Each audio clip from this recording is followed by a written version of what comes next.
Igavese eluotsinguis ei ole tegelikult midagi uut. Teada on, et esimene Hiina imperaator saatis juba mitu sajandit enne meie aja arvamise algust oma alluvad igavese elu eliksiiri otsinguile. Elavhõbeda joogid, mida talle seejärel soovitati, tegelikult aga kiirendasid ta surma, mis tuli tolle aja kohta küll üsna hilja 51-aastaselt. Kuid kunagi varem maailma ajaloos ei ole surematuse või vähemalt eluea olulise pikendamise uuringuteks olnud kasutada selliseid summasid ning aju- ja teaduspotentsiaali kui praegu. Ja kui kaugele oleme siis sellega jõudnud? Täistund uuris.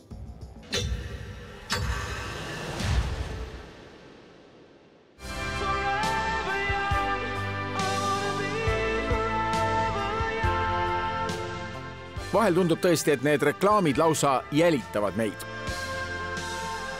Kuidas kauem noor välja näha, kiirelt kortsud kaotada, eluiga pikendada? See kõik näeb olevat imelihtne, kui mõni toode osta. Ma olen nii põnev meie tänase saate teema pärast. Mind on alati huvitanud see teema, et kuidas me saaksime siis elada võimalikult tervislikult. Ja võimalikult kaua. Vau, kui lahe, mis siis see veel on? Vau. Huule hulk. See on reproduktiivsete organite stimulaator, mis mõjutab meie hormoonsüsteemi ja pikendab naiste fertiilsusiga kuni 10 aastat. Kusjuures neil on lahe slogan ka. Stopp, bioloogiline kell. Kuid nali naljaks, elu pikendamise teemadel arutlevad omavahel tõsiselt ka maailma liidrid. Tõlgi vahendusel kuuleme Putinit ütlemas, et inimorganeid võib pidevalt ümber istutada kuni selleni, et inimesed võivad muutuda nooremateks, võib-olla isegi surematuteks. Ja Xi vastab, selle sajandi lõpuks võivad inimesed elada ehk 150 aasta vanusteks. 70-ndates karmikäelise, enda arvates raudmehe juttu kuulab naerusuiselt pealt, nendega võrreldes veel nooruke 41-aastane Põhja-Korea diktaator Kim Jong-un. Sellest, et surematus on Putini kinnisidee, on palju kirjutatud. Kremli tsaari lemmikteadlaseks nimetatud Mihhail Kovaltšuki juhtimisel tegutsevad Venemaal mitmed eriinstituudid, kelle peamine klient, patsient on riigipea. Putini vanem tütar, endokrinoloog Maria Vorontsova juhib elu pikendamise alaseid uuringuid. Huvitav muide, kust need mõne aasta tagused jutud, et tal on elada jäänud veel väga vähe. Nüüd kirjutatakse, et ehk on 73-aastane Putin alles keskeas ja meiega veel pikki aastakümneid. Putin ei ole muidugi ainus, kes pikalt elada soovib.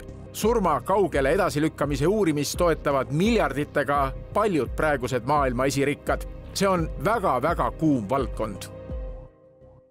Kui vananemise pidurdamisest ja eluea pikendamisest tõsiteaduslikult rääkida, peame tulema laborisse.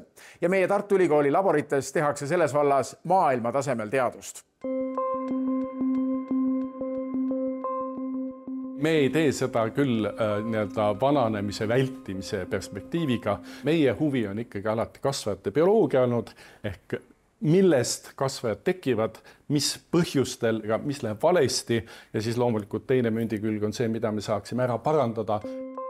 Kasvajate uuringud on praegu maailmas pikaealisuse nimel tehtava teadustöö üks võtmevaldkondi. Väga perspektiivikaks uurimissuunaks peetakse inimrakkude ümberprogrammeerimist, et rakud saaksid tagasi oma esialgse noorusliku vormi, kuid sellega kaasneb oht, et vohama võivad hakata kasvajad. Aga vaatame rakuteadusesse sisse. Me ei ole rakkudes kokku pandud mitte nii nagu maja, et ehitame tellistest maja püsti ja 100 aastat on see maja püsti. Kogu aeg meid sureb rakk ära ja tuleb juurde. Igas sekundis sureb meil umbes 100 000 rakku, kui me siin räägime. Ja kuna me kergemana siit ruumist välja ei lähe, siis järelikult tuleb neid sama palju ka juurde. Ja kui me nüüd selle vananemise juurde tuleme, siis see tasakaal vaikselt nihkubki elu jooksul sinna poole ära, et see juurde tegemine on järjest nigelam, et seda kõike võib tagasi ka viia. Lükata tagasi siia algsesse olekusse, kus tegelikult tulemuseks on meil sellised tüvirakud, millest võib jälle kõiki teisi saada. Üks probleem, mis selle rakkude uuendamisega kaasneb, on see, et kui rakud viia algstaadiumisse tagasi, hakkavad nad kasvama ja tänu neile võivad hakata vohama ka kasvajad. Vaat nii täpselt ongi. Ma olen tõesti 40 aastat kasvajate bioloogiaga tegelenud ja ma võin öelda, et kasvaja on tegelikult umbes 200 erinevat haigust. Ja selle tõttu me ei saa neile ka läheneda niimoodi, et võtame ja ravime kasvaja ära, vaid iga kasvaja tüübi puhul tegelikult on erinevad molekulaarsed mustrid. Ja seda, kuidas seda vältida, seda me ei tea. No me teame ikka paljudel juhtudel. Tegelikult, kui me mõtleme kasvajate ravis, siis ikkagi umbes pooled kasvajad on täna ravitavad. Rakuteraapiaga on saavutatud väga häid tulemusi, kus sinu keha enda immuunrakud, T-rakud õpetatakse välja sinu kasvaja vastu võitlema. Just nende T-rakkude uurimisega tegeletakse Tartu Ülikooli biomeedikumi teises laboris, kus vaadeldakse meie immuunsussüsteemi.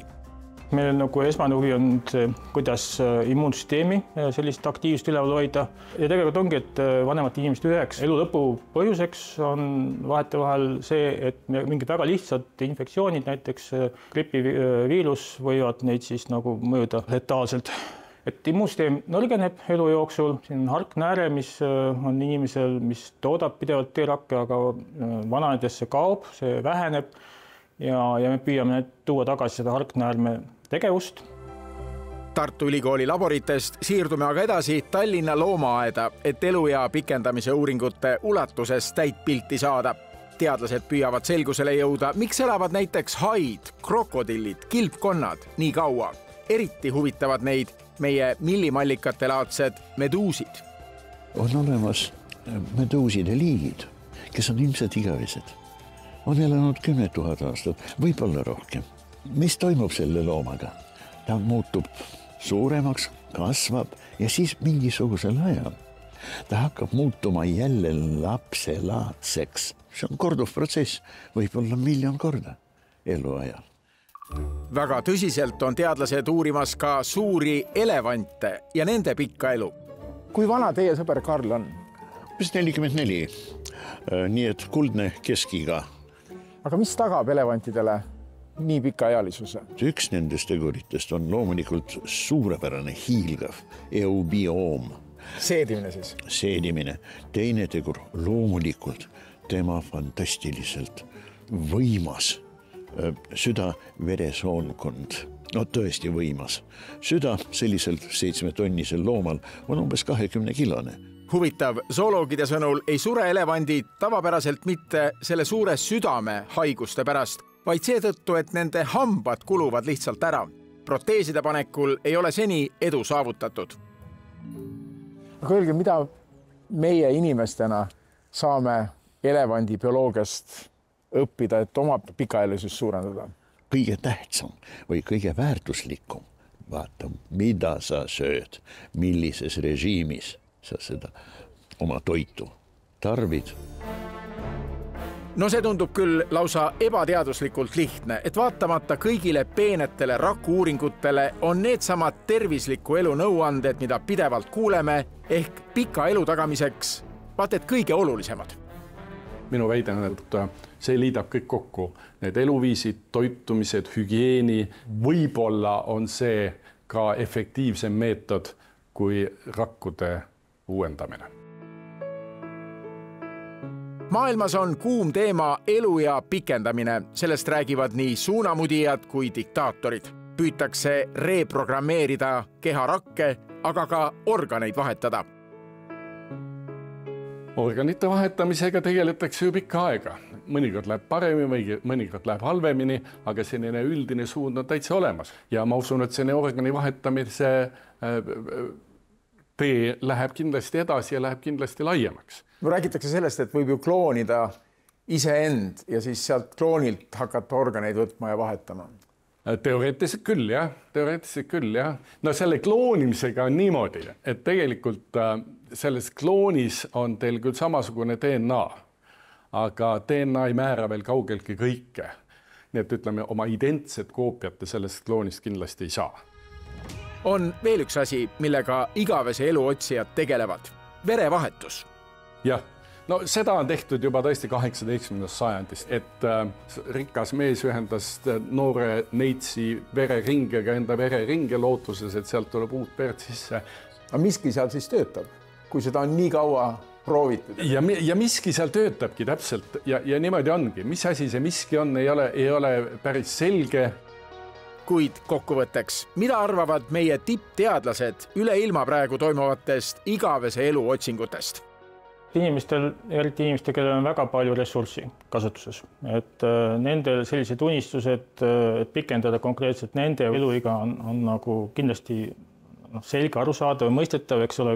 On selline kontseptsioon, et võib-olla inimesi ei ole üldse võimalik elada nagu teatud aastatest üle. Et on pakutud, et 120-130 aastat oleks maksimaalne. Et sellist salalaborit kuskil ei ole, kus on juba avastatud see vananemise, pidurdamise, igavese nooruse valem. Ma ei usu hästi, et päris sellist nagu unikaalset asja suudaks keegi leida, kuigi jällegi, et midagi nurga taga võib alati teaduses olla huvitavad ka. Nii et välistada ei saa? Välistada ei saa, kuigi pigem suhtun skeptilistesse. Aga see mõte, et Vene juht Putin võib-olla on alles keskeas. Putin räägib 130-st. Jah, Putinil võiks vähem olla. Võib-olla on ta keskeas alles? Jah, aga kindlasti me peame ka mõtlema seda, et selline pikendamine iseenesest ei saa olla eesmärk, vaid tegelikult on ka see kvaliteet, millist elu te elate. Me alati räägime elu teise poole elu kvaliteedist, eks ole, et selline torude ja juhtmetall hoidmine, elus hoidmine ei ole üldse tänapäeva meditsiinis keeruline. Aga me ju seda ei taha tegelikult. Me tahaksime, et me oleksime vaimselt aktiivsed, me looksime, reisiksime, ükskõik mida. Et igavest elu ei ole veel silmapiiril, võime aga oma meelt lahutada ja rahustada sellega, et ostame endale koju mõne asja, mille abil, tootjate sõnul vähemalt, võib meie elu ehk pikeneda. Mine sa tea. Mis ilus karbike see meil siin on. Oi, toataim. Ongi. Antioksüdante pritsiv toataim puhastab õhku ja mõjub vananemisvastaselt. Ja see on väga lihtne. See siis aktiveerub meil koheselt, kui sa võtad selle pakikesest välja, asetad endale aknalauale või öökapikese peale ja juba hakkabki tööle. Ja saadaval on siis erinevad värvitoonid. See koralliroosa sobib imehästi minu uue diivaniga.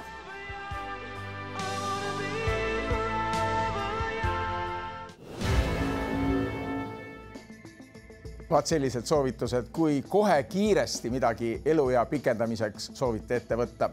Aga huvitav, et pikast elueast räägime just nüüd sügisajal, mil loodus meile meenutab, milline on see igavene ringkäik ka inimeste jaoks.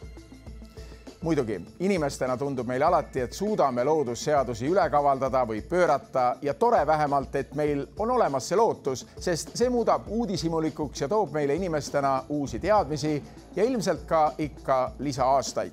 Küsimus on nüüd selles, kas oskame ise nii elada, et need igatsetud lisaaastad ka tõeliselt nauditavad oleksid.